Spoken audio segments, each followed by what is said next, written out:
Halo guys, dan selamat datang kembali di channel Bagus Samudra. Di channel ini kita akan bahas tentang gadget, tutorial, teknologi, vlog, sinematik, dan banyak hal lagi yang akan buat kalian semakin produktif. Kalau kalian tertarik dengan konten-konten saya, silahkan subscribe dan nyalakan lonceng notifikasinya, biar gak ketinggalan video terbaru. Di video kali ini kita akan bahas tentang satu HP yang dulu merupakan jawara dari Samsung, yang speknya mantep banget, harganya juga mantep. Dulu di kisaran mungkin 11 jutaan ke atas ya. Jadi sekarang HP-nya speknya masih mantep, harganya juga semakin mantep karena udah murah banget. Oke, ini dia Samsung Galaxy S9 Plus. Oke, ini udah saya belikan casing. Kita buka dulu. Cering. Oke, ini dia warna lilac purple. Guys, emang ungu itu menggoda ya. Sorry guys, ini anginnya agak keras. Jadi HP ini merupakan versi USA punya, yaitu yang menggunakan Snapdragon 845. Ya bedanya itu aja sih di chipsetnya. Kalau yang resmi Sein di Indonesia itu pakai Exynos 9 berapa gitu. Tapi banyak kan orang seneng yang versi Snapdragon karena katanya lebih kenceng, lebih bandel juga. Tapi saya juga kurang tahu karena belum pakai yang Exynos punya. Tapi ini sejauh ini enak dan operator juga aman semua, karena isunya kan kalau yang nggak resmi masuk Indonesia IMEI-nya tuh. Mungkin karena HP ini udah dulu masuk sebelum ada peraturan itu, jadi IMEI-nya aman. Saya pakai kartu Telkomsel, sinyalnya kuat banget. Nggak seperti kemarin saya sempat nyoba Sony Xperia XZ3 yang sinyalnya rada-rada kurang kuat gitu. Oke, kita langsung aja ke pembahasannya.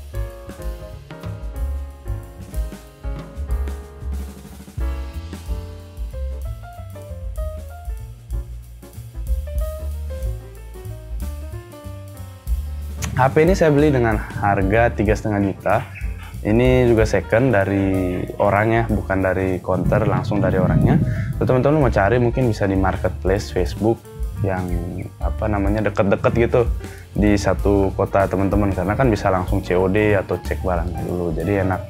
Nah, HP ini memiliki layar Super AMOLED 6,2 inch dengan fitur HDR10 dan juga resolusi 2K atau WQHD. Jadi teman-teman nggak perlu ragu lah kalau masalah layar dari Samsung, karena kalau teman-teman udah pernah pakai HP Samsung yang Super AMOLED atau udah pernah pakai misalnya Galaxy S8, wah itu enak banget, dan layarnya di sini emang tajam banget, vivid. Kemudian range warna tone-nya tuh enak banget lah, pokoknya bisa diatur juga.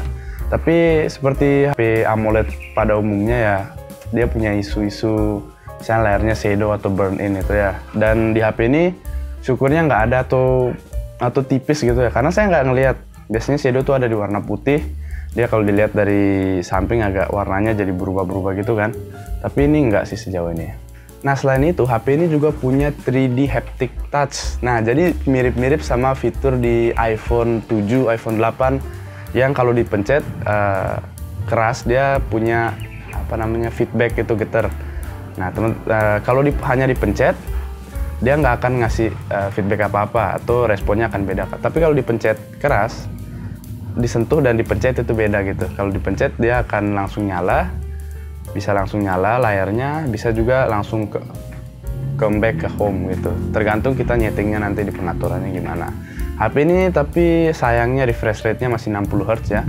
Karena dulu ini kan rilisnya sekitar 2018 atau 2019 ya. Di tahun itu memang refresh rate yang 120, 240, 90 masih jarang ya untuk di HP setahu saya. Jadi HP ini masih dengan 60 Hz, tapi masih enak-enak banget. Selain itu HP ini juga pastinya udah dilengkapi dengan Corning Gorilla Glass 5.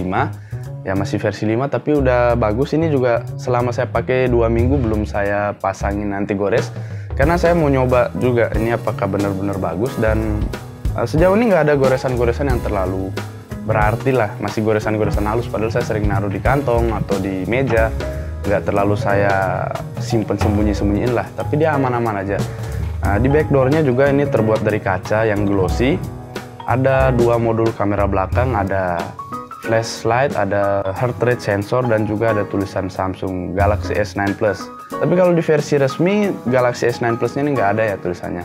Di bagian belakang ini juga udah dilindungi oleh Corning Gorilla Glass 5. Dan karena glossy dia rada-rada suka nempel gitu sidik jari. Tapi feel saat ngegenggam HP ini menurut saya juara sih. HP-nya dengan panjang yang segini ya, rasionya mungkin 18:9 atau 18,5 atau 19, saya kurang tahu pasti, tapi kurang lebih segitu. Jadi panjang dan lebarnya ini pas menurut saya. Jadi kalau dipakai juga enak, dipakai digenggam enak, dilihat enak lah. Oke, di bagian kanan ada tombol power, di bagian kiri ada volume up and down dan tombol fisik Bixby ya, untuk ngaktifin Bixby. Bixby itu adalah apa namanya? Bixby itu asisten pinter dari Samsung, dan sejauh ini saya gunakannya enak banget sih, karena dulu kan jarang tuh pakai misalnya asisten Google, tapi sekarang ada Bixby. Bixby ini menurut saya lebih personal gitulah ya, apa asistennya, dia lebih ngerti kita banyak. Di bagian atas ada SIM tray ejector, ada speaker, dan juga ada garis antena. Di bagian bawah ada garis antena juga, ada speaker, ada input mic, ada USB Type-C, dan juga yang paling jawara ada headphone jack 3,5 mm. Speaker di HP ini juga udah dual stereo speaker, jadi bagian atas dan bagian bawahnya ini udah bunyi. Speakernya di set oleh AKG dan punya fitur Dolby Atmos, atau udah disetting sama Dolby gitu. Dolby itu kan produsen speaker yang terkenal tuh. Jadi kalau fitur Dolby itu juga bisa diaktifin, bisa dinonaktifkan, bisa disetting juga. Kalau diaktifkan suaranya bakalan lebih nendang, dia bakal ngasih experience yang lebih keren lah.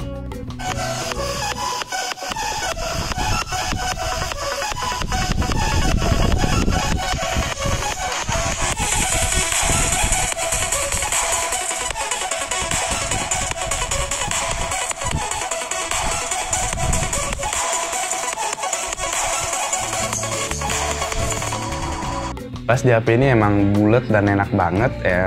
Kemudian speakernya juga punya tone yang mirip-mirip sama iPhone lah kalau saya dengar ya. Dan enak banget sih ini. Jadi kayak punya mini portable speaker gitu di HP. Mau denger lagu untuk di kamar mandi atau di kamar saat mau tidur, itu udah nyaman banget lah dipakai. Nah, seperti yang saya bilang di awal, HP ini memiliki SoC Snapdragon 845 dengan fabrikasi 10 nanometer. Untuk tahun ini mungkin 10 nanometer itu udah cukup gede ya, dan kurang efisien daya, tapi ya memang sih saya rasakan itu. Di baterai 3500 mAh-nya dia hanya bisa punya SoC sekitar 4-5 jam. Kemudian untuk RAM dia punya 6 GB LPDDR4, kemudian ini yang versi 64 GB. Untuk GPU-nya pakai Adreno 630. Nah, menurut saya untuk multitasking udah udah nyaman banget sih, udah nggak ada kendala untuk pindah-pindah aplikasi, buka tutup sosial media ataupun mungkin aplikasi-aplikasi yang kita pakai sehari-hari, udah nyaman banget. Kalau untuk dipakai main game juga menurut saya aman-aman aja. HP-HP dengan Snapdragon 845 menurut saya kendalanya itu kalau kita terlalu ngincer grafis yang tinggi, kemudian FPS yang mau tetap tinggi, misalnya 60, itu baru kita akan sedikit ngerasa menyesal atau sedikit terganggu gitu ya. Tapi kalau kita mau ngincer grafik yang tengah-tengah aja, FPS lancar, itu udah nggak ada, harusnya sih nggak ada kendala ya kalau di Snapdragon 845 ini. Untuk masalah gaming, di PUBG kita bisa dapat settingan di Smooth Extreme dan HDR Ultra, sama kayak Sony Xperia XZ3 kemarin. Untuk Mobile Legends bisa di Ultra. Untuk Genshin Impact mungkin settingan standarnya ada di Medium, atau kita bisa lebih pakai ke soft aja ya, karena pasti bakal lebih lancar. Ini belum sempat saya download data-data di Genshin Impact-nya, jadi belum bisa saya coba. Kalau PUBG dan Mobile Legends udah saya download sebelumnya. Dan HP ini udah pakai kustomisasi One UI 2.0 dan Android 10. Jadi wah, bener-bener surga dunia lah.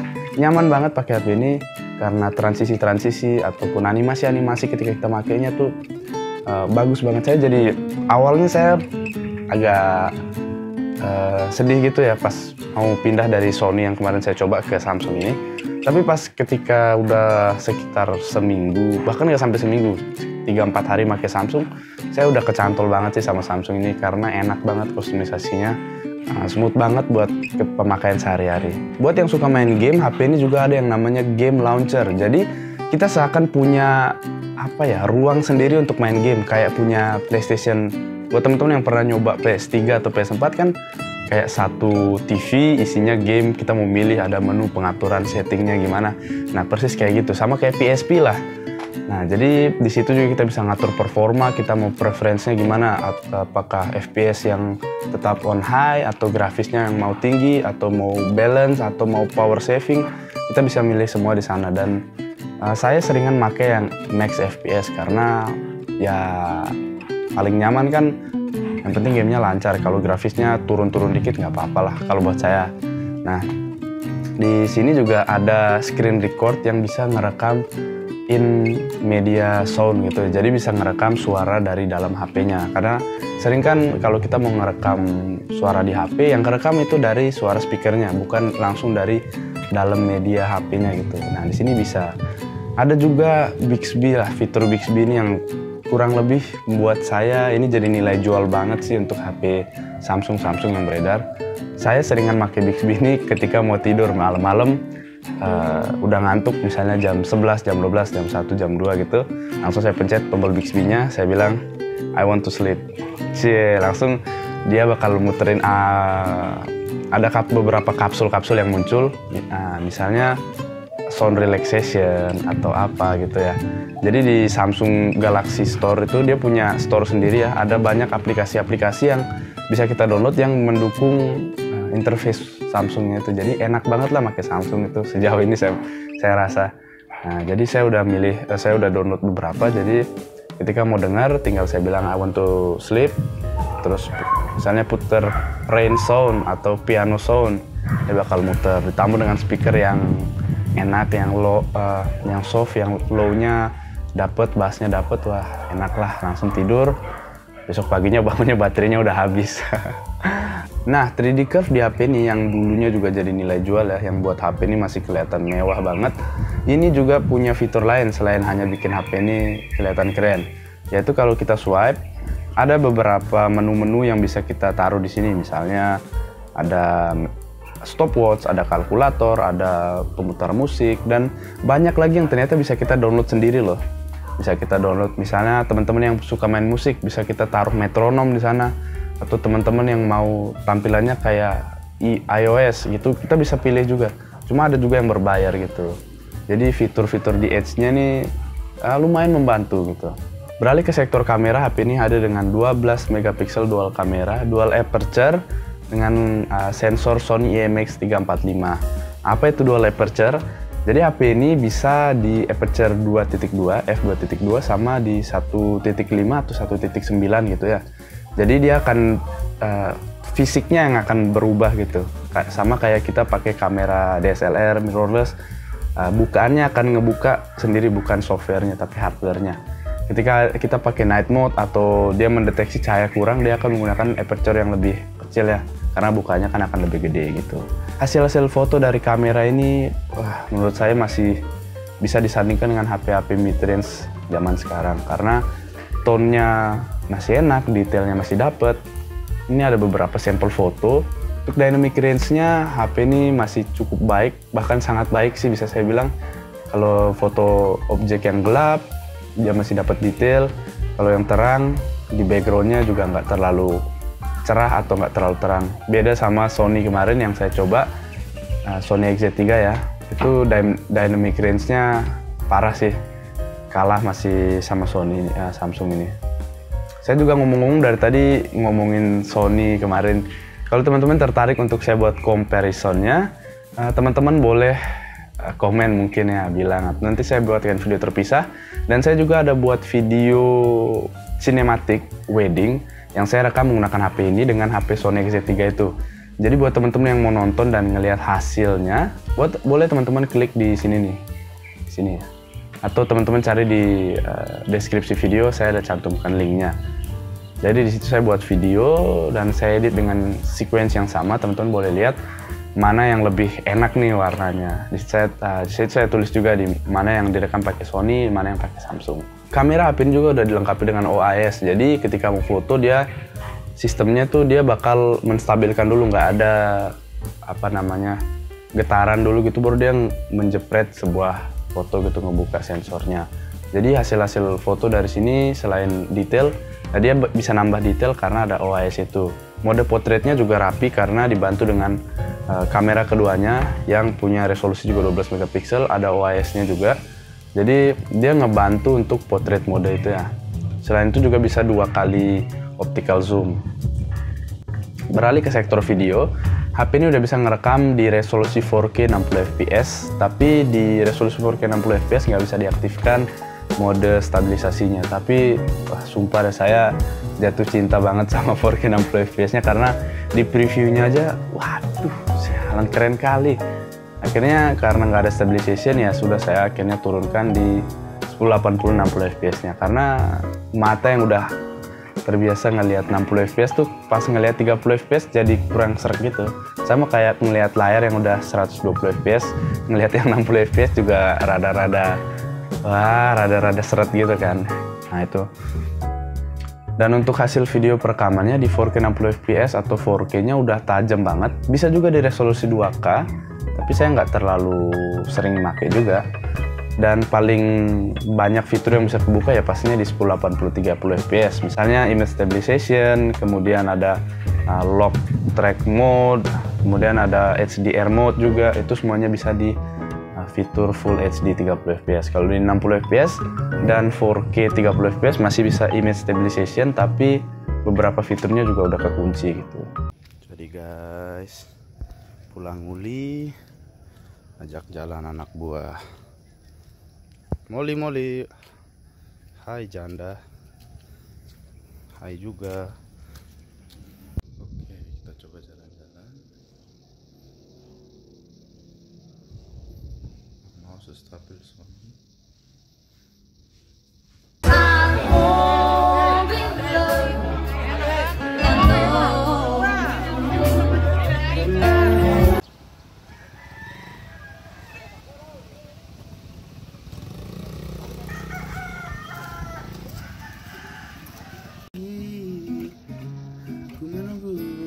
Depan pintu dan lagi tutur manis ku merayumu. Selain itu dulu HP ini kan dia disandingkan atau rivalnya itu iPhone X. Jadi iPhone kan dulu itu punya apa namanya emoji tuh.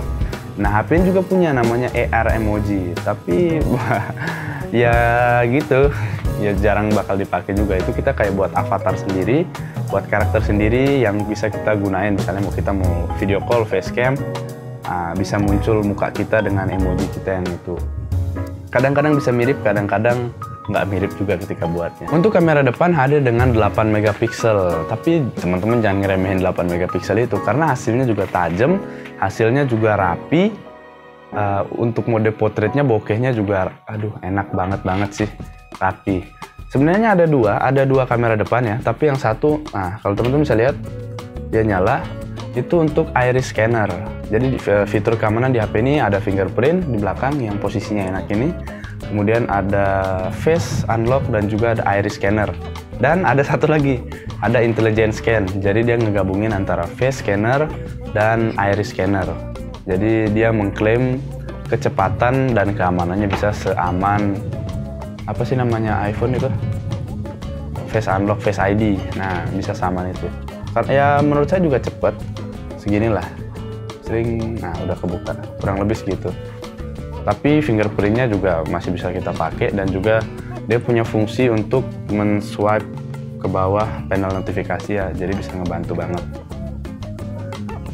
Kemudian tadi lupa, di kamera depannya dia juga punya fitur AIS, jadi Electronic Image Stabilization.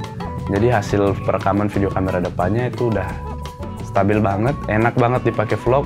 Dia juga punya dual speaker, dual mic, jadi inputnya tuh dari stereo gitu kan. Jadi input yang dihasilin juga lebih bagus, lebih jernih dibandingin sama HP yang mungkin punya satu input mic aja. Untuk masalah baterai, HP ini hadir dengan 3500 mAh seperti yang saya bilang tadi, dan SOT-nya bisa dapat 4-5 jam kalau pakai namanya medium power saving mode. Jadi dia punya beberapa bisa dipilih gitu ya untuk power savingnya, mau yang gimana, mau yang optimize ke performance atau di tengah-tengah atau lebih rendah atau paling rendah. Nah, saya biasa pakainya yang agak rendah tuh, tapi nggak yang paling rendah, itu di medium. Jadi di medium itu CPU clock-nya tuh diturunin ke 70%, kemudian untuk brightness-nya diturunin 10%, resolusinya bisa kita pilih di Full HD, di HD, atau di HD.